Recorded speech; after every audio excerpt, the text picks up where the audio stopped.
नमस्कार दोस्तों, स्वागत है आपका हमारे YouTube channel study for JPSC में। जैसा कि स्क्रीन पर दिख रहा है आपको JPSC mains exam answer writing, ठीक है। तो जैसा कि अभी हम लोग आंसर राइटिंग प्रैक्टिस कर रहे हैं और आज का अभ्यास प्रश्न है हमारा एक अलग विषय के रूप में लोक प्रशासन के विभिन्न चरणों की विवेचना करें। ये प्रश्न संबंधित है पेपर 4 से और 40 मार्क्स के लिए ये सवाल पूछा जा सकता है, ठीक है। इसका मॉडल उत्तर अभी हम लोग देखेंगे और ये सवाल आप लोगों को पहले ही दे दिया गया था हमारे Telegram channel study for JPSC में, ताकि आप इसे पहले से अपने आप लिख के प्रैक्टिस कर पाएँ, ठीक है। तो आप लोग जुड़े रहिए हमारे Telegram channel study for JPSC में। वहाँ अलग अलग दिन आपको अलग अलग प्रश्न दिया जाता है, ताकि उसको लिखिए और उसका मॉडल आंसर देख के आप उस अपना लिखा हुआ उत्तर को भी मूल्यांकन कीजिए। तो चलिए इसका मॉडल आंसर देखते हैं। देखिए ये प्रश्न संख्या 5 है, यानी कि पेपर 4 से 4 सवाल को हम लोगों ने देख लिया है पहले ही, और सभी का मॉडल उत्तर हमारे प्लेलिस्ट में आप देख सकते हैं। और जो भी पेपर है पेपर 1 से पेपर 6 तक सभी का प्रश्न उत्तर हम लोग प्रैक्टिस कर रहे हैं और उसके लिए अलग से प्लेलिस्ट बना हुआ है, आप जाके देख सकते हैं। तो चलिए इसका मॉडल उत्तर देखते हैं क्या हो सकता है। और जैसा कि हम लोग जानते हैं कि लिखते समय सबसे पहले हम लोग परिचय को लिखते हैं, तो पहले कुछ परिचय देख लेते हैं, उसके बाद देखेंगे एक अलग विषय के रूप में लोक प्रशासन के विभिन्न चरण क्या क्या है, ठीक है। देखिए लोक प्रशासन विषय की शुरुआत 1887 ईस्वी से मानी जाती है। हालांकि इस विषय के नामकरण तथा इससे संबंधित सैद्धांतिक प्रयास कुछ पहले से शुरू हो चुके थे। भारतीय संदर्भों में देखा जाए तो मौर्य काल में कौटिल्य द्वारा रचित अर्थशास्त्र लोक प्रशासन का एक प्रामाणिक ग्रंथ है या स्रोत है, ठीक है। देखिए ये परिचय है, आपका परिचय इससे अलग हो सकता है और इससे अच्छा भी हो सकता है, इसलिए घबराने की ज़रूरत नहीं है। जो भी आप लिखे हैं बस अपना मूल्यांकन कीजिए कि हाँ आपने सही लिखा है। देखिए इसके बाद है एक अलग विषय के रूप में लोक प्रशासन की विकास यात्रा को निम्नलिखित 5 चरणों में विभक्त किया जाता है। 5 चरण है और 5 चरण क्या क्या है। प्रथम चरण जो कि 1887 ईस्वी से 1926 ईस्वी तक माना जाता है और इस चरण का नाम है लोक प्रशासन का जन्म तथा राजनीति और प्रशासन द्विविभाजन, ठीक है।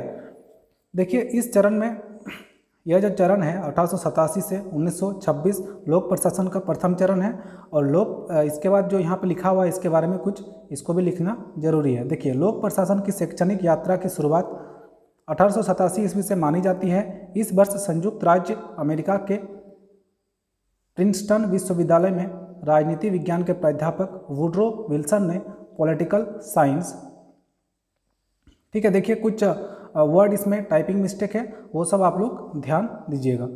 पॉलिटिकल साइंस क्वार्टरली नामक शैक्षिक पत्रिका में प्रशासन का अध्ययन द स्टडी ऑफ एडमिनिस्ट्रेशन नामक लेख लिखा। वुड्रो विल्सन सन 1910 ईस्वी में न्यू जर्सी के गवर्नर तथा सन 1912 से 1919 ईस्वी तक अमेरिका के राष्ट्रपति भी रहे, ठीक है। विल्सन ने अपने लेख में प्रशासन को विज्ञान की संज्ञा देते हुए इसके विविध पक्षों की संक्षिप्त व्याख्या की। देखिए यहाँ पे होना चाहिए था, आप यहाँ से पैराग्राफ चेंज कर सकते थे, ठीक है। इस लेख में लोक प्रशासन के जन्मदाता वुड्रो विल्सन ने राजनीति तथा प्रशासन का द्विविभाजन करते हुए लिखा, एक संविधान की रचना करना सरल है। क्या लिखा? एक संविधान की रचना करना सरल है किंतु इसे चलाना बहुत मुश्किल है। उन्होंने चलाने यानी कि प्रशासन के क्षेत्र पर विशेष बल दिया और ये कोटेशन लिखने से आपका उत्तर और अच्छा हो जाता है, इसीलिए इस तरह का कोटेशन बीच बीच में लिखना चाहिए और हो सके तो इसको अंडरलाइन भी कर दें। नेक्स्ट है दूसरा चरण जो कि 1927 ईस्वी से 1937 ईस्वी तक चला और सिद्धांतों का स्वर्णकाल इस चरण को कहा जाता है। सिद्धांतों का स्वर्णकाल लोक प्रशासन को एक पृथक वैज्ञानिक, यहाँ से पैराग्राफ आप चेंज कर सकते हैं, यहाँ पे पीडीएफ बनाते समय इसको ध्यान नहीं दिया गया है। लोक प्रशासन को एक पृथक वैज्ञानिक भविष्य के रूप में स्थापित करने के लिए मान्य सिद्धांतों की आवश्यकता थी। द्वितीय चरण के 10 वर्षों में लोक प्रशासन को यह सब प्राप्त भी हुआ।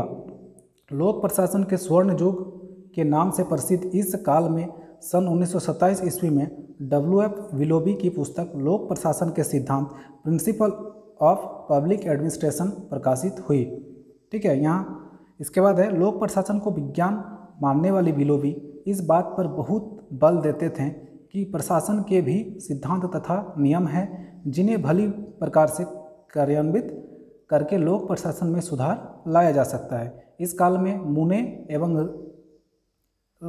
रेली, ठीक है, कि संगठन के सिद्धांत, इन्होंने दिया था सिद्धांत प्रिंसिपल ऑफ ऑर्गेनाइजेशन नामक यह पुस्तक 1930 ईस्वी में ऑनवर्ड इंडस्ट्री के नाम से प्रकाशित हुई थी। ठीक है, तो दूसरा चरण में ये काम हुआ था इम्पोर्टेंट। इसके बाद जो और भी बहुत कुछ है बट उतना लिखना संभव नहीं है क्योंकि आपको 500 से 600 वर्ड में अपना उत्तर लिखना है। नेक्स्ट है तीसरा चरण, यह 1938 ईस्वी से 1947 ईस्वी तक, और इस चरण का नाम है आलोचनाएं एवं चुनौतियाँ। ठीक है, इसके बाद आप पैराग्राफ चेंज करके लिखिए, लोकप्रियता के बावजूद प्रशासन से संबंधित सिद्धांतों को गंभीर चुनौतियों तथा आलोचनाओं का शिकार होना पड़ेगा, यह अनुमान किसी को न था। सन 1938 ईस्वी में चेस्टर बर्नार्ड की पुस्तक कार्यपालिका के कार्य द फंक्शन ऑफ एग्जीक्यूटिव प्रकाशित हुई।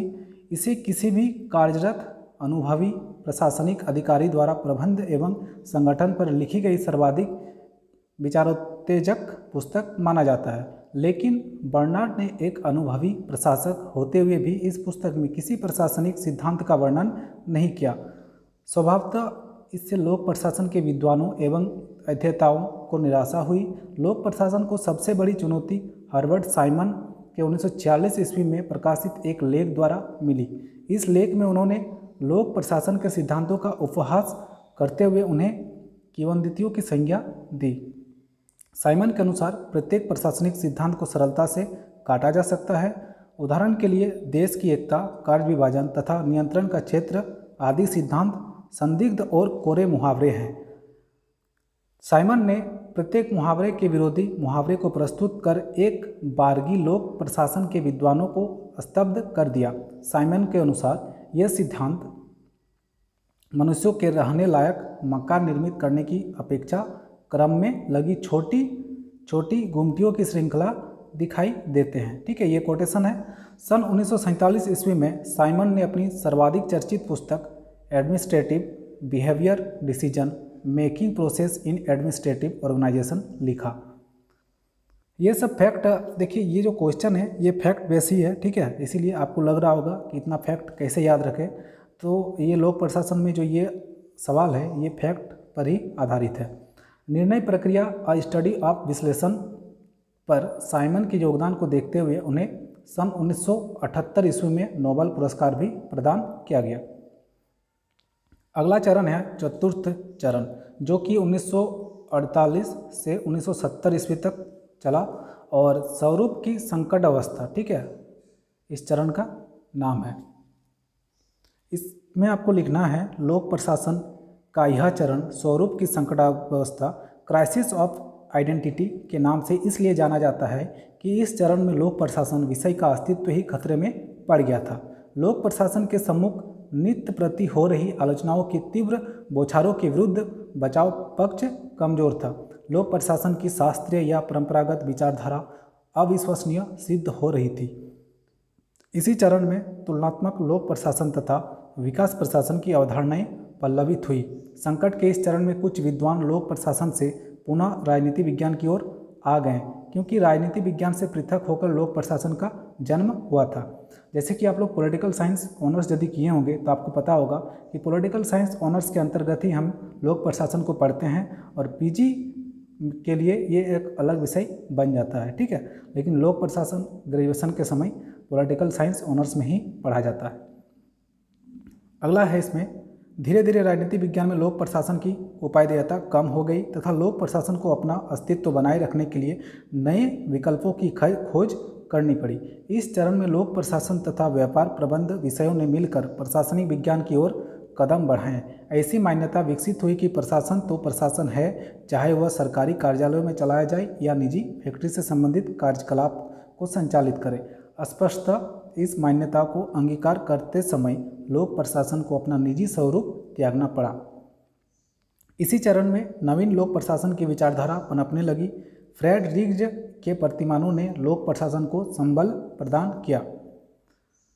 ठीक है। इसके बाद पांचवा चरण है, आप अपना जो लिखते समय छोटा भी लिख सकते हैं, ठीक है, और इससे बड़ा भी लिख सकते हैं।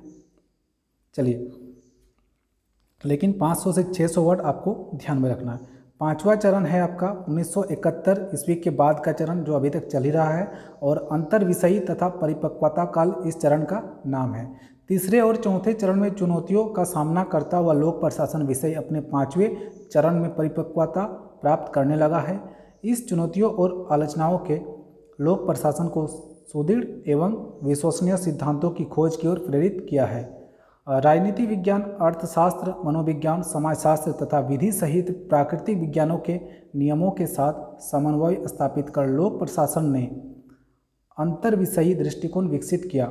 इसे इसलिए कहा जाता है कि सामाजिक विज्ञानों में लोक प्रशासन ही ऐसा विषय है जो सर्वाधिक अंतर विषयी प्रकृति का है। ठीक है, ये थोड़ा सा बड़ा उत्तर हो गया है, इसलिए हमने निष्कर्ष को यहाँ पे स्किप कर दिया है। आप चाहें तो निष्कर्ष लिख सकते हैं और भारत में लोक प्रशासन का क्या महत्व है उसको निष्कर्ष के तौर पे आप यहाँ पे ऐड कर सकते हैं। चलिए, इस आंसर को यहीं समाप्त करते हैं। और देखिए यहाँ पे लिखा हुआ है, यह एक मॉडल उत्तर है, आपका उत्तर इससे अलग हो सकता है, बिल्कुल हो सकता है। ठीक है, इसलिए घबराने की ज़रूरत नहीं है। लिखित उत्तर सबका एक जैसा होना संभव नहीं है, यह सिर्फ प्रैक्टिस के लिए है। और ये प्रोग्राम जो है आंसर राइटिंग और भी जो प्रोग्राम हम लोग चला रहे हैं, मेंस के लिए भी ऑब्जेक्टिव अलग से देख रहे हैं, बहुत कुछ देख रहे हैं, JSSC के लिए भी प्रैक्टिस कर रहे हैं, JPSC के लिए तो हम लोग शुरू से कर ही रहे हैं। तो आप लोग भी थोड़ा हम लोग का सपोर्ट कीजिए, चैनल को सब्सक्राइब कीजिए और हमारी टीम के साथ जुड़कर रहिए और अपने दोस्तों को भी टीम के साथ जोड़ें। ठीक है, चलिए इस वीडियो को समाप्त करते हैं। बहुत बहुत धन्यवाद।